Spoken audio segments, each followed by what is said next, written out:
Good morning. Welcome in. I'm the Hermit Poet, and welcome to day 98 of the Pivot Year Devotion, and I am so glad to have you folks in. And today I want to start out with a round of applause. We are up to 227 students, and we just need 3 students more to make 230, so go ahead. You have been watching me for 98 days probably, and you think I'm strange or weird or different, and you just are mesmerized and you can't seem to push that button. Push it today. Push the subscribe and like button and make this old man's day happy today. And let's get us to 230. Let's stop fooling around and let's get to 230 so we can get to 250 and then 500. Our goal is 500 so that we can get some doors opened here on YouTube. They won't start opening doors really until I have 500 students. And so the quicker we can get to 500, the better off we are. And again, welcome into day 98. Today we are talking about the alchemy of now, the alchemy of the present moment. And so what I'll tell you is that due to copyright infringement laws, I cannot quote the Brianna Wiest devotion word for word due to copyright infringement. So what I do is I take the devotion and I turn the thoughts into a personalized poem. Then I give you a 14-minute teaching, and then we give you a little application to help you push the lesson down the road to your healing. And so this is all about you coming and getting healed up, okay? We are not doing this for clicks. We are not doing this for clickbait. There are no ads. Hopefully, YouTube has not put ads on this, because I definitely will never put ads on these on this channel and try to make money off the back of your pain, sorrow, and discomfort. I would never do that. And so if they are putting ads on, I can't do anything about that. But I'm not reaching out to them for ads. And this is not a dog and pony show. I'm not up here twerking around on a green screen trying to be something I'm not. I'm the Hermit Poet. I live in this van, have for the last 2 or 3 years, and I am a survivor of 50 years of trauma, abuse, sexual assault, and school bullying, and I am here trying to impart what I've learned to you as a trauma victim, trying to get you up out of the floor. All right, so let's do it. The poem today is The Alchemy of Now. The distant shore is painted bright and gold, a phantom land where all the grief is gone. We trade the stories that we haven't told for promised light within a future dawn. We spend our breath on someday, and if only, ignoring all the seeds within the dirt. We leave the present hollowed out and lonely, and carry not enough like heavy hurt. But magic waits within the commonplace, in things exactly as they stand today. To look upon the mess with steady grace is how the laden shadows turn to gray. The moment you decide to love the stone, to cherish every crack and weather line, the seeds of all you've wanted will be sown, and every humble thing begins to shine. It isn't that the world must rearrange or stars must fall to give you what you lack. It's that the heart undergoes a quiet change and stops the habits of looking back. The life you're in begins to bloom and grow. For love is not a wish, it is the seed that transforms everything you think you know. And that is the poem of the day. And so we are talking about living in the now and now, in the nasty now and now, with all of its faults and foibles and all of its problems. We must get in touch with the now. Not the what ifs, not what can be, not what's going to happen in the future. You've got to get in touch with today. with the dirty diapers, with the dinner, with the cleaning of the house, with the helping of the children's homework, with listening to the husband or the wife, with all of the appointments and all of the problems that go with your life. You must get in touch and start living in the now, the alchemy of the now, okay? And here's the teaching. Most of us live in a state of if-then. We tell ourselves, if I finally get that promotion, then I'll be happy. Or if I finally get my health back, then I'll love my life. We treat our current life like a waiting room for a better one that hasn't arrived yet. And you know what? That is why I stood in that Salvation Army and opened this book, The Pivot Year Devotion, and began to weep because I saw the lessons unfolding in the chapters, and they told me everything I needed to know. Now, I'm going to be brutally honest with you like I always am. The hermit poet was bad about this, okay? And I am ashamed of myself because I did not live in the now. I kept saying, well, when God does this, or when I do this, or when I find this, or when I find that, I will be happy.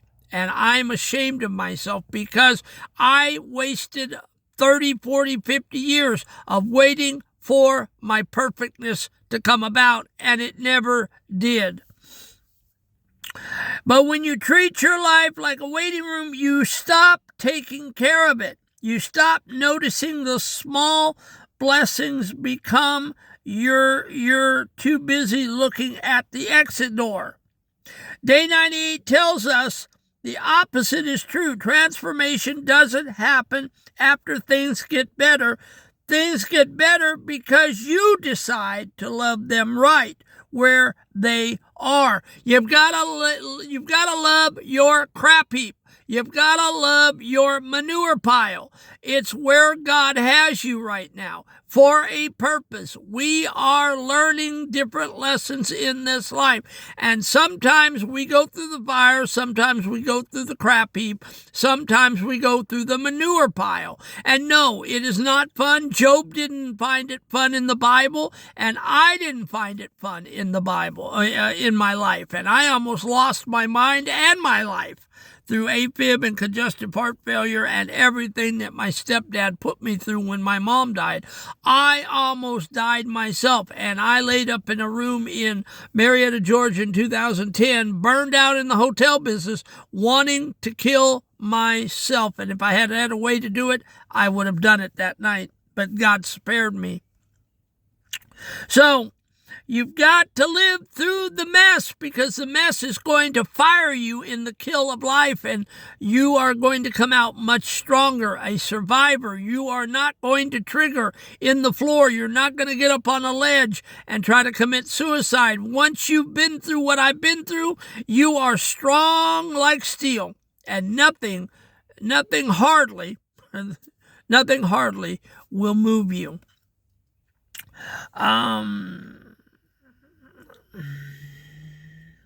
The power of exactly as it is. Loving your life exactly the way it is doesn't mean you have to like every single thing that's happening. It doesn't mean you stop wanting to grow or improve. It means you stop fighting reality. When you accept your life as it is, mess, cracks, and all, you stop wasting energy on resentment. And I have no resentment, okay? I went through the death of my dad at graduation in high school. I went through the death of my best friend, my grandmother. I went through the death of my mom. I went through all of everything that I went through. And I am not resentful. Today I sit here as the hermit poet, and I thank my God and my Lord and Savior Jesus Christ for putting me through what I went through. If I had not gone through what I had went through, I would not have a testimony, and I would not have anything to share with you folks up here on social media, and I'd still be wallowing in the floor, triggering and talking about my ugliness and my dung heap of a life. So praise God for my tribulations, my trials, and my testings.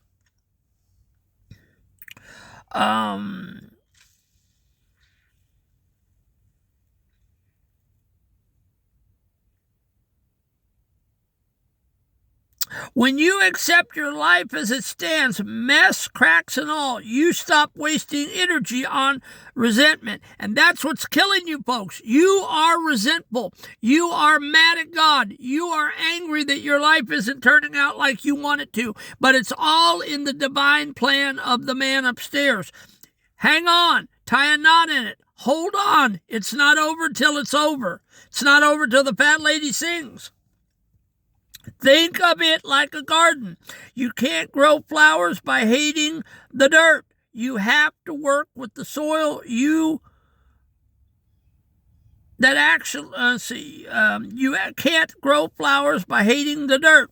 You have to work with the soil you actually have. The moment you stop wishing for different soil and start tending to what in front of you, that dirt transforms into a place where things can actually grow. Love is the secret ingredient that turns the struggle into a story. You cannot keep wanting your friends and family's life. It doesn't work like that. You can't resent the life you have. It is the one and only life God gave you. You will never have a different life. So get in touch with the life you have. Start loving the life you have, because if you don't, it's going to make you bitter, not better. It's going to make you resentful. Okay? You are not entitled to anyone else's life. You are entitled to the one life that God gave you. So suck it up and love the life you have. It's the only one you're ever going to get. And that hit the hermit poet in the face with the force of a Muhammad Ali punch to the face one day. I am, for all intents and purposes, stuck with the life that God gave me. So you better start liking it, because you ain't getting anything else. This is it. Make out of it what you will.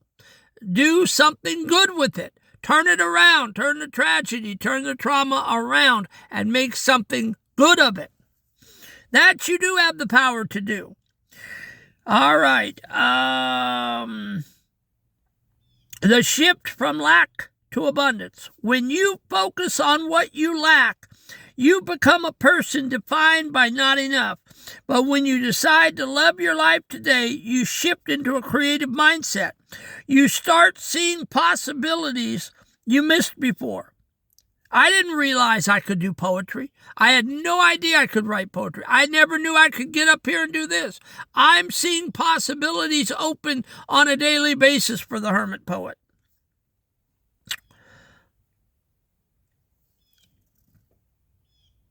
It's a strange mystery of life.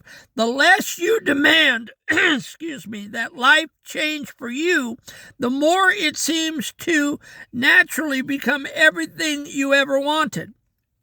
It's because you have changed. You've stopped being a critic and started being a participant. When you love the life you have, you finally become the kind of person who is ready to handle the life you've always dreamed of. And that's where I'm at. I've stopped becoming a critic of my life, and now I am ready to be the hermit poet, and God is dropping things in my life on a daily basis. The homework assignment. Today we are going to practice loving our life on purpose, even the parts that aren't perfect. The right now, gratitude. Name 3 things in your life that are messy. Maybe a divorce, maybe a death, maybe a sick child, but that you are grateful for. Anyway, say, I'm grateful for that. Example, my old truck that gets me to work, or the noisy house that means my family is safe. Stop the if only. Catch yourself every time you start a sentence with if only, or I'll be happy when. Stop, breathe, and find the one thing in the present moment that is actually okay. The love action. Do one thing today to beautify your current reality. Don't wait for your dream home or your dream job. Fix a small thing, buy a $5 plant, or spend 5 extra minutes enjoying your coffee. The goal, to prove that you don't need a different life to feel joy. You just need a different way of looking at the one you've got. All right? And that is the devotion for today. So start looking at the life you have in a different way. Look at those children, that husband, that wife, that home. Look at it in a different perspective. The alchemy of the now, not when I get better or when things change. All right? All right. We have 227 people in the class that are taking the class. Please send this out all around the world. I know you're watching in different countries. Please get your family and friends that are traumatized, that need this message. Get them to hit the subscribe and like button, and let's get to 230. I love you, folks. I'm praying for you today. This hermit poet prays for you every night, and I ask God to bless you and to help you in your trauma, abuse, sexual assault, and school bullying. And I ask God to use it for your good and to move you along in your trauma.